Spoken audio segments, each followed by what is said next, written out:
Hi, everybody. Welcome back to another Fireside Chat with me. Today is Thursday, and that means that I am going live and streaming. Today, I have a guest, Salina Yeung. She's an ex LinkedIn professional who actually left LinkedIn to become a coach that teaches people how to build a personal brand on LinkedIn and show up and use LinkedIn in the right way. And the way that she sees it, that over and over again she saw people using the platform flat out wrong and not leveraging it correctly. So she actually have an insider knowledge and information as an ex LinkedIn professional to bring it to the people that have not been paying attention to LinkedIn and want to build out their brand, build a sales funnel, and all those good stuff. So welcome, Salina. Thank you so much for having me, Mimi. Yeah, I'm so glad that we were able to connect. You are like from Europe right now, and we managed to make the time work. So I'm super grateful for that. And I've been watching you posting fun stuff on LinkedIn and just encouraging people to show up more and not afraid to post on LinkedIn. And I want to know directly from you, like, obviously you work at LinkedIn before, and that's why, like, the back, information of it, and that's why maybe you're on LinkedIn. But I want to hear it from you, like, why did you choose to publish online, and why specifically LinkedIn? I love that questions, and obviously, Mimi, like you said it, I'm biased because I used to work for the platform, and my business right now, it's all basically promoting LinkedIn, right? So I would just share three nuggets, and I think those are the data point that just explain itself. The first one is I've been advocating this forever.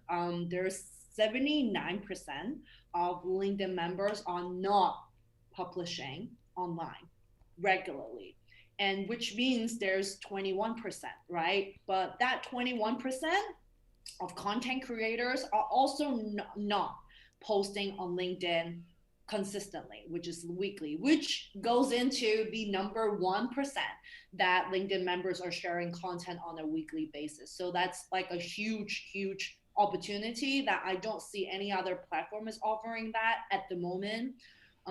Facebook, as you can see, is drowned with content. Instagram, you and I are on it, and we got connected over there, and all the other channels as well. So I do see the beauty of LinkedIn when it's publishing online. So this is the very first nugget that I think it's explained a lot. Secondly, thanks to COVID, the amount of LinkedIn session has been increased actually 25% year on year, which with 300, I think 358 billion of feeds update being viewed. So that's like really huge numbers for people is actually really active on LinkedIn. And last but not least, I like myself with some good quality leads, good quality consumer, good qualities of clients. So I think LinkedIn is a perfect place because you do have business decision makers, and also 49% of people here are senior level professionals. So Mm. there's no better place to be rather than LinkedIn. So this is my choice. Yeah, and no, I can definitely see that. And to your second point, like with the COVID rise, I actually was more active on LinkedIn and start seeing more progression. And just like people start posting more not native to what I thought LinkedIn was. Like, for example, like cooking shows, or sometime like dancing, music, or videos with their kids on the weekend. And it has become more like a social media where people actually connect. But what actually was really interesting to me, that the quality of the content, meaning people, like, it's just not like click the like button.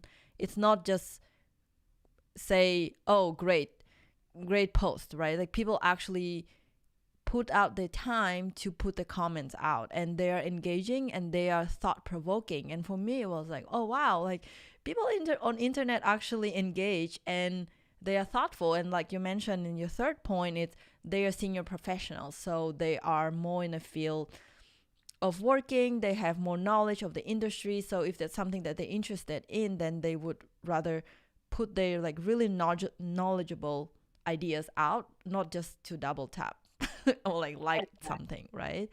Um, well, you also mentioned, in a lot throughout of your a lot of your posts talking about like side hustle and not only encouraging people post on LinkedIn, but like working on their side hustle and figuring out, building your personal brand. And this is a question that not question, objection that I get a lot when I start talking to my friends about LinkedIn when I found out like, oh my God, there's so much engagement, there's so many more things, and you should post. And the objection is, well, I have a lot of coworkers there and I don't want them to know what I do. Or some other people say, okay, maybe I'll explore it, but before I do that, I will unfollow and unconnect with all of my coworkers or managers first, because they're afraid that their work might looking or lurking into their side thing.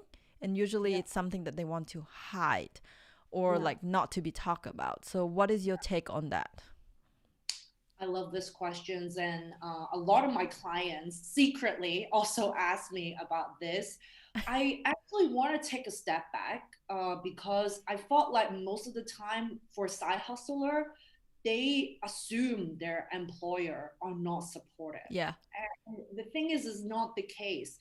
And I recently have done this guest blogger. I'm happy that to share the link with you, Mimi. Then you can perhaps add it in the show notes to help your audience further. Yeah. I basically break it down step by step, even including script, to talk to your boss and your current manager, asking them and openly ask them like, hey, I have this side hustle.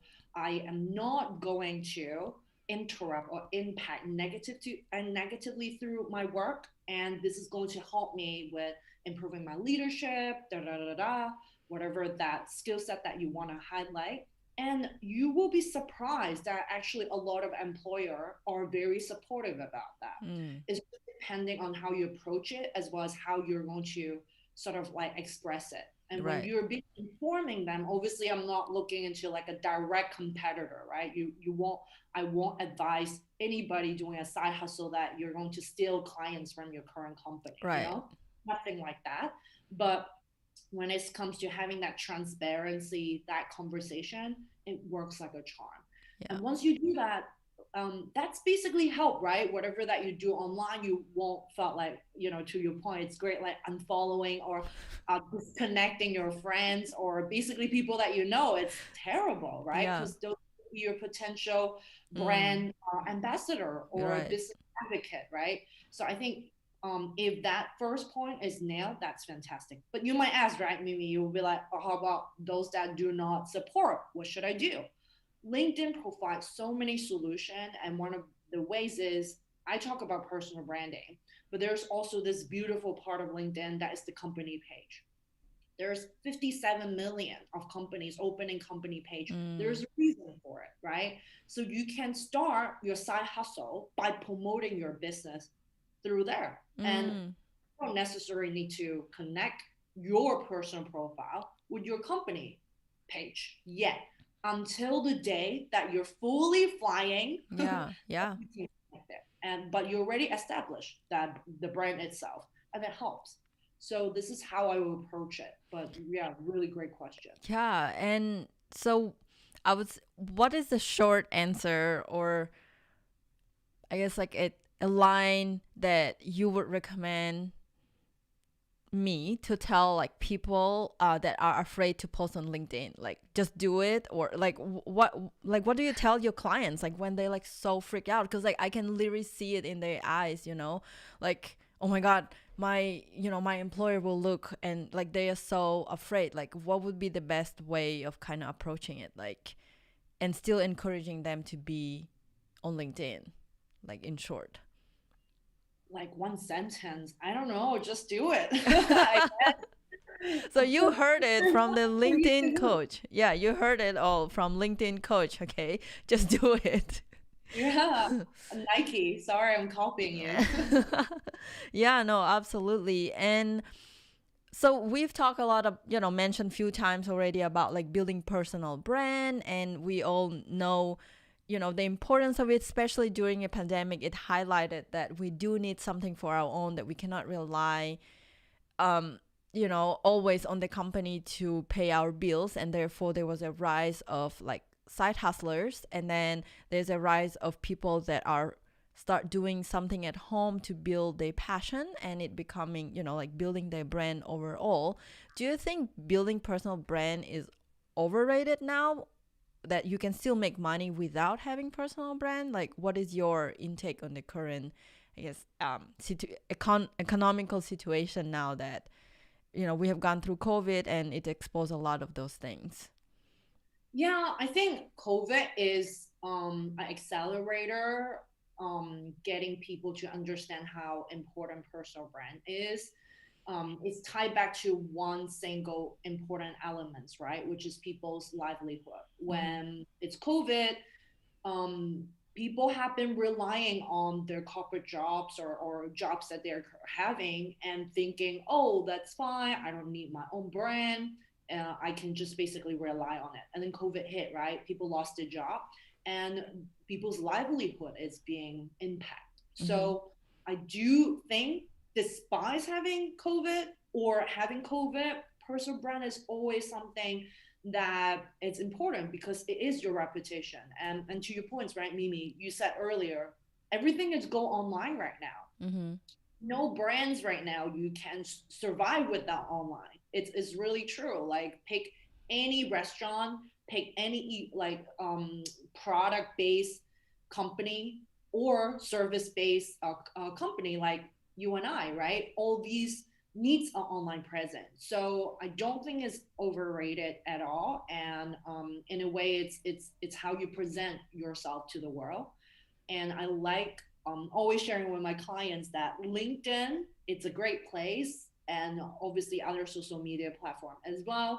But it could be a great sort of platform to attract opportunity, as an opportunity magnet for anybody that wanted to build trust, with your potential clients, employer, as well as potential investor or partners. Yeah, no, I love that. So something that I've learned recently from some of my mentors and people that have been in the online space for a while, where they have helped me to really understand the idea of personal branding. It's actually what I have learned and listened, that your personal brand is not what you sell. Like, your personal brand, it's you, and not the things that you do as a job. Like, it's maybe your lifestyle, your way of thinking, maybe it's your hobby. That is the combination of your personal brand. When you sell something, a product or a service, that should be separate from you. What is your thought on that?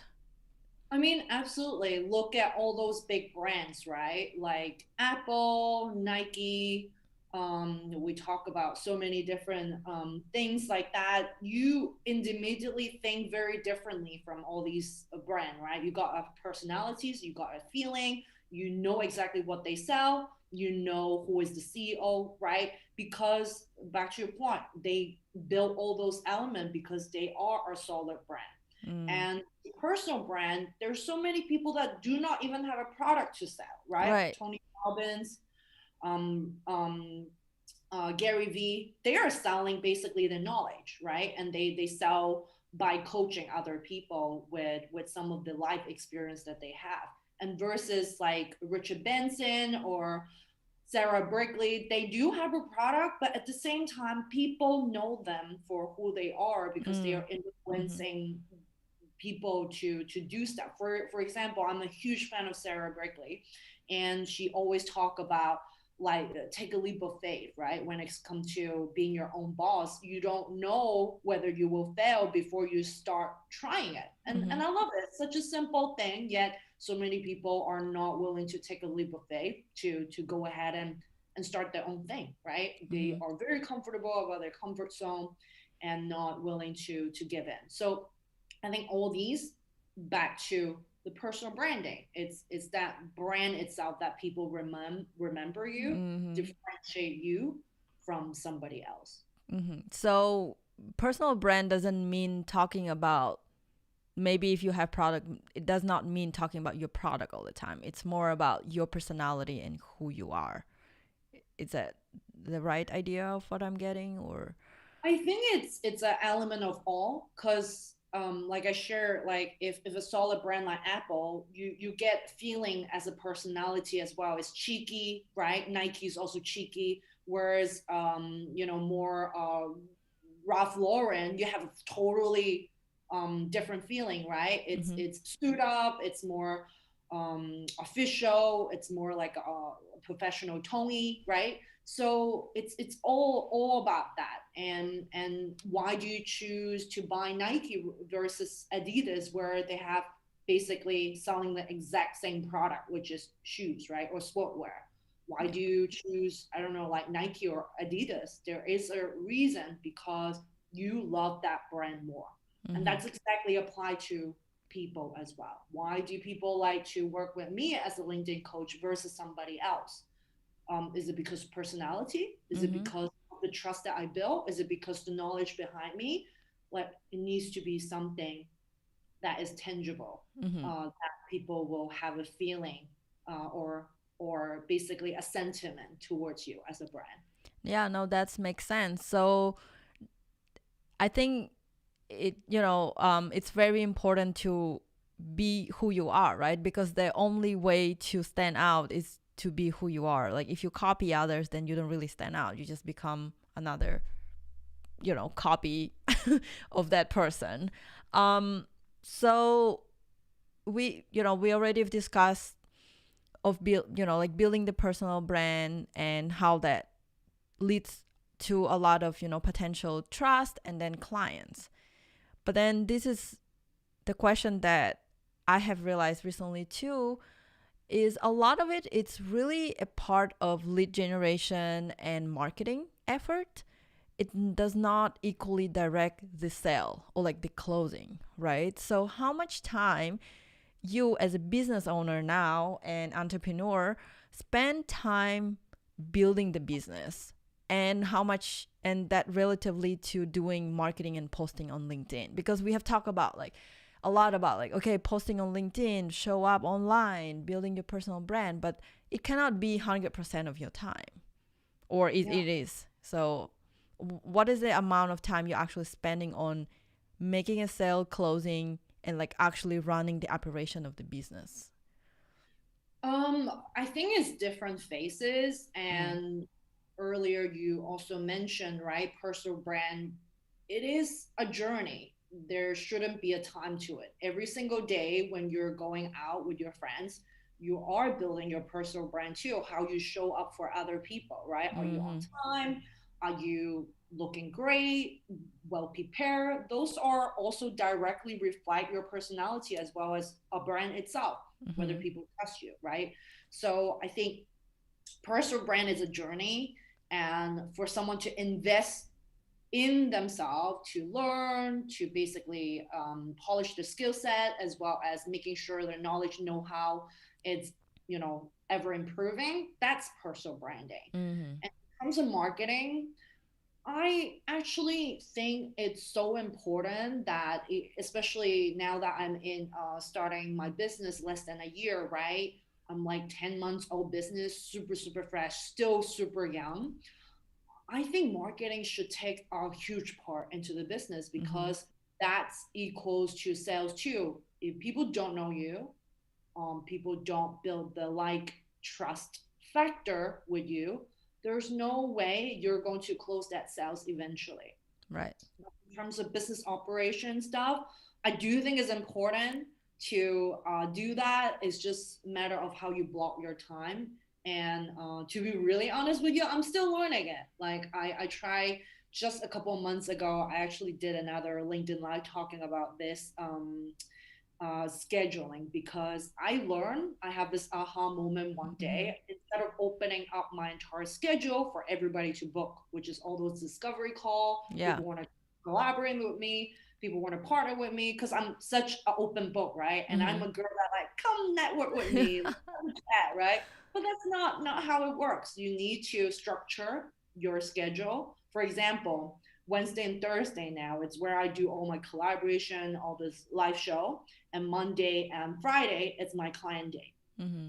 And I also have Tuesday, where it's my brainstorm business day, right? So which I will batch my content. I'll sit down with my team to talk about everything about business, as well as everything that is necessary on Tuesday. And it Mm. helps me so much. So I don't know whether I answered your question well, Mimi, for that, but this is how I see it. Yeah, I guess no, you did totally answer it. I think more so. So you're saying that in the beginning, you were spending more time on your personal branding. Now, as you moving towards like solidifying your business and building this baby up, you actually have to make time to do the operational and back end work Yeah. rather than just be always online and let people, be an open book and like schedule calls with people all the time. So yeah, um, I think it's a very important thing because with the new entrepreneurs and the side hustlers, they tend to get it mixed up. They think that if you online all the time, that's where it's like you should be selling more, you should be getting clients, but you actually need more business operation time. You need have client time, so you do need to have those time as well, which is unseen on social media. And I think it's important to highlight those things rather than seeing just only things that people post online and then mimic it and thinking like, well, how come Salina's business is growing and mine is not? I'm showing up online just like hers, but do you do the things behind the scene just like her, right? So it's something, and I can see you can even have like notes on your windows over there. So that's right. So there's a lot to to do when it comes to building a business, and there's a lot to do when it comes to building personal brand. And I think the key factor here is to have a self-awareness to know where to pay attention at, at what steps in your business you need to pay attention to the things. Absolutely. um so one thing that it's really important, I think, with the mix of it, once you build your personal brand and you start building your business, you need people that you're selling it to or the community that you are building it for. So it's the community, it's the online community. I'm on the process of building it myself. I used to be a part of building the real community. Like I used to lead women entrepreneurs group. We will have meetings and lead events. But when it comes to online world, I'm like, I don't know what to do. People are just so scared everywhere, and it feels like every second there's something to grab people's attention. And how do you make it the priority for them to choose your community over others? Yeah, I feel like you've done really good job with building your community on LinkedIn. So maybe you can share a couple nuggets on that and something that people don't do well when it comes to building community. Wow, that's a tough question because I think community, it sounds like a really easy word to understand, but to your point, right? There's just so many community out there you can choose from. But it's very cheesy for me to say, but when you show up for others, others will show up for you. Mm-hmm. When you keep providing value, trying to help people, trying to like really take on conversation, which I know a lot of the entrepreneur will not prioritize. That is one of the things that I really like to do. For example, all the inbox that I have on LinkedIn, it's blowed up every single day, but I really take my time no matter what. Each night before I sleep, I have at least 30 to 45 minutes blocking the time and making sure I answer them. If I don't, then it will be next day. It's just Mm. within 2 or 3 working days, right? Mm-hmm. Um, it's so tough, but those conversation, I surprisingly see that I convert them to clients. That's obviously is a bonus. If they don't, they keep showing up on my LinkedIn Live. They keep showing up on my webinar. They keep basically interested in what I do, and that's Mm. how I see the beauty of community. And I think that that's one of the things that it's good to highlight. The other thing is the community center cannot be you. It needs to be your audience. It's not always about you. Mm. It needs to be something about them. So if every topic, for example, Mimi, you have me today, and obviously you have a great intention in mind, what exactly my audience will love to hear, how this conversation is going to help them. That's a good best practice because you're having your audience in mind. Mm. Whereas I mean, obviously, I see shows that is a little bit different where they talk all about themselves, right? And I'm just wondering, would it work? Maybe once, twice, three times. Maybe that person is extremely interesting.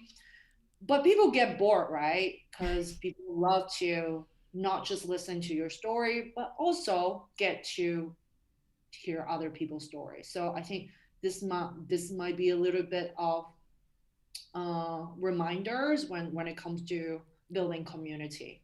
Yeah, no, I actually really like that. It's something that I needed to be reminded of because I'm learning to build that. And sometimes when we show up online and it's just a screen in front of a camera, it's hard to remember that okay, you're doing it for other people because you don't actually see those people. Like they are on the other side of the internet, like of the firewall. So it's hard to actually know that somebody's gonna watch it one day and be in their shoes. But it is a really great reminder.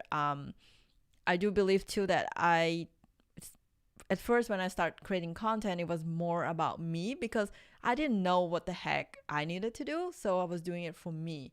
But once I was doing it more and got more comfortable, I realized like, okay, it's no longer about me. Like, what would be interesting for people to watch? Um, and actually, it makes me feel more relaxed because before I was so tense, putting expectation on myself, thinking that I have to perform perfectly, but it's not about me anyway. So it's about people. And the best practice that I learn is to ask people, what do you want? And build the content based on that, build your webinars on that, and Q&A or the things that you think of, like you want to share based on what people ask, not based on what you think is great. And yeah, so speaking of webinars and online learning, I know you have a in academy, and also I read on your website you got in your company you also have a B2B marketing section, which maybe you can share a little bit more because I want to learn. I'm pretty sure people want to know about that too because it's something that I just found out today, and I'm like, oh, you do more than just building the personal brand. It is. I'm so glad you asked, Mimi. So this is, I mean, my company is actually built off from B2B initially. Mm, And my very first clients is a B2B clients too. I do corporate workshop. I also do B2B marketing, which is LinkedIn ads, right. because it is a pretty daring platform. Like when it comes to personal brand is not daring at all. It's easy to crack once you understand your target audience, do the work. But Mm, when it comes to B2B advertising, LinkedIn, it's get a little bit complicated. mm, So a few of my like big like first three clients are B2B. mm. And I loved it. And then I started getting more people coming to me to ask about LinkedIn profile. So my partner, his name is Gary Wong. He quit LinkedIn last month to join me to this Oh venture wow. to help me to maintain some of the amazing B2B clients partner that we're currently having and help them to run ads, understanding how to track different sort of like traffic coming from the website to from LinkedIn or to LinkedIn. So all these amazing things and making sure how they can generate good quality leads, high impact leads from LinkedIn. So that's the B2B part Mm. of the Ingen Academy. That's awesome. And you mentioned that you have a course that coming up, the digital course. Yes, it is. And I'm so excited about that because I've been actually, I mean, I love it. I'm pretty sure Mimi, you agree too, because I know you handle tons of one-on-one clients.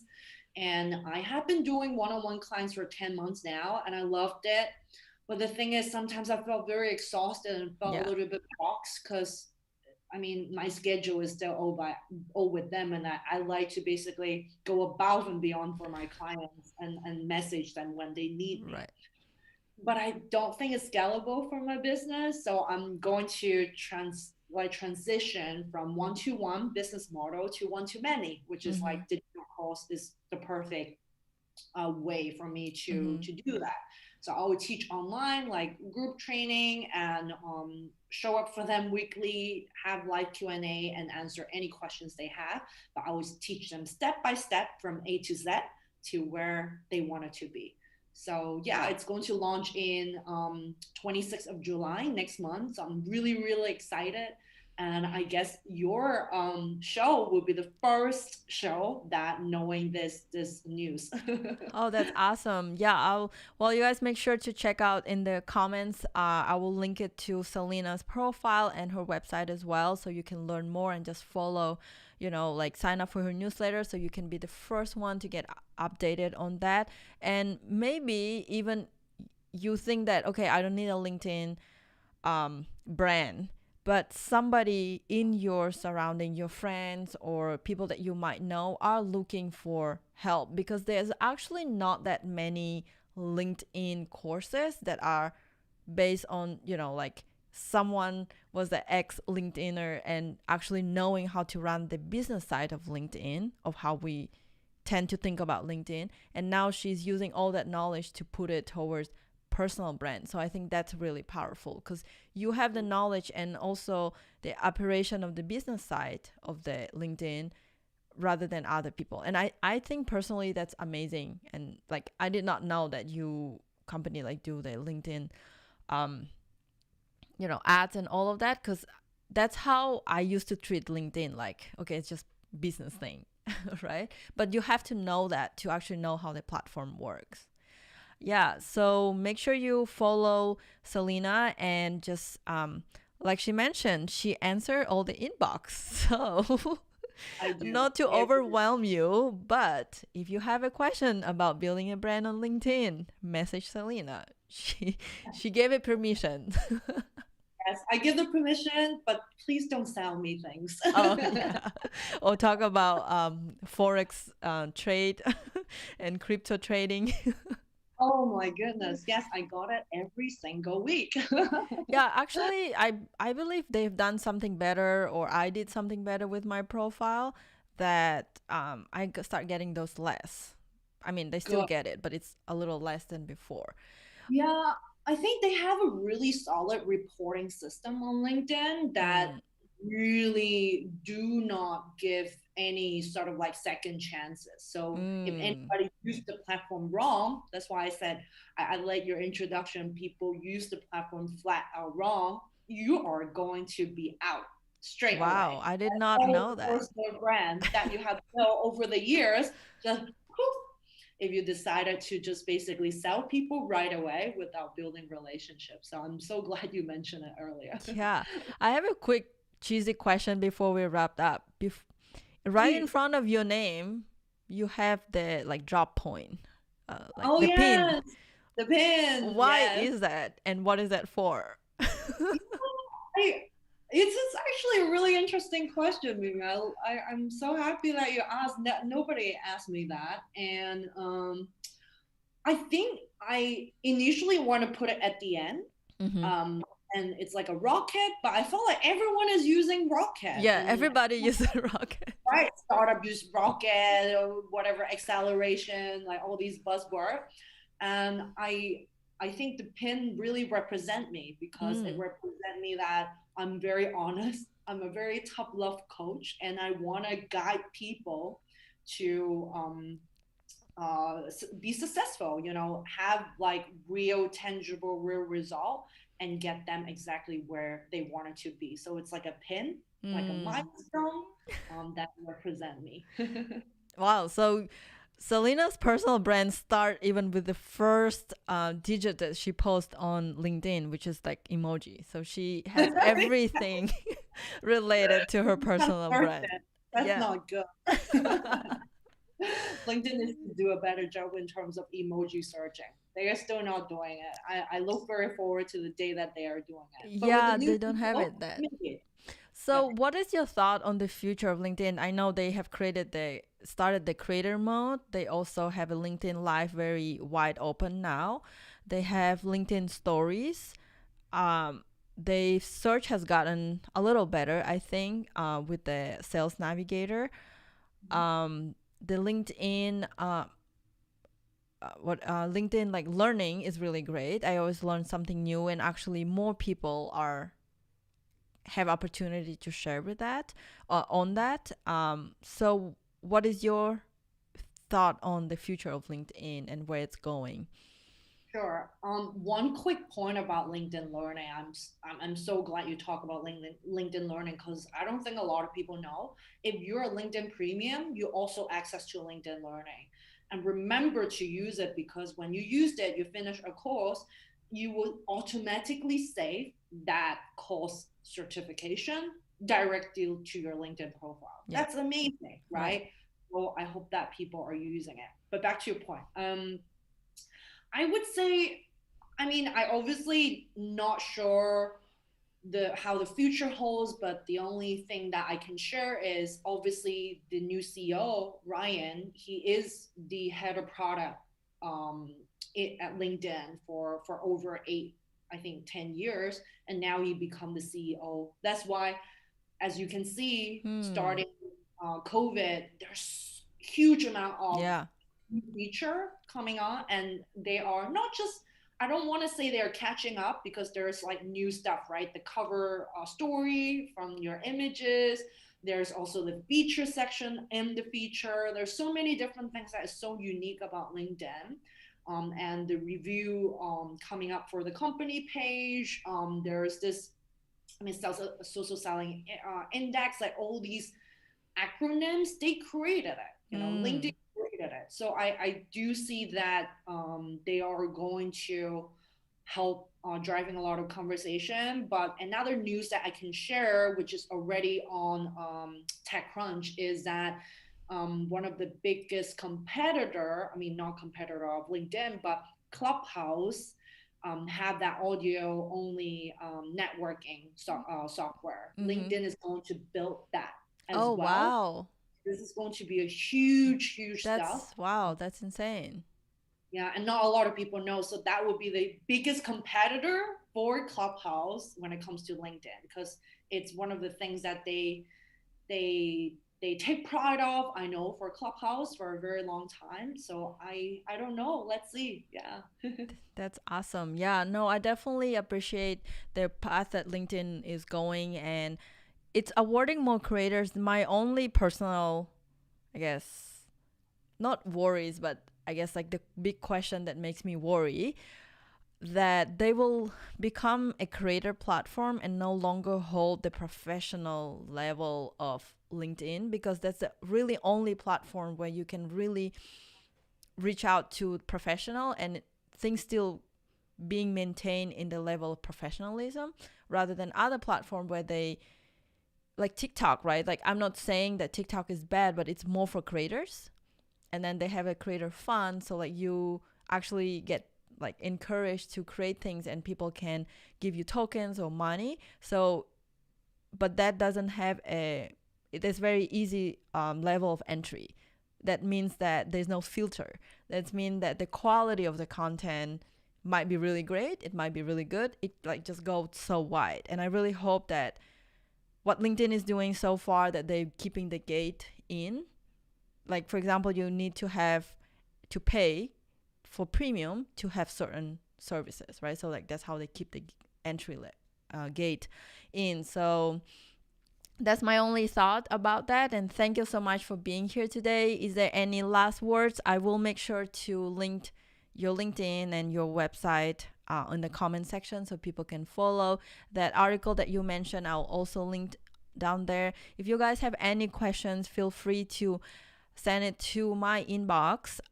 You will find my email, and I'm still learning to do online streaming, so I actually don't tend to like look at the questions all the time because it's really hard to pay attention. We're streaming through 4 platforms, and I will make sure though to check all the questions afterwards and get back to you. So feel free to leave your comments below or email me directly. And any last word from you, Salina?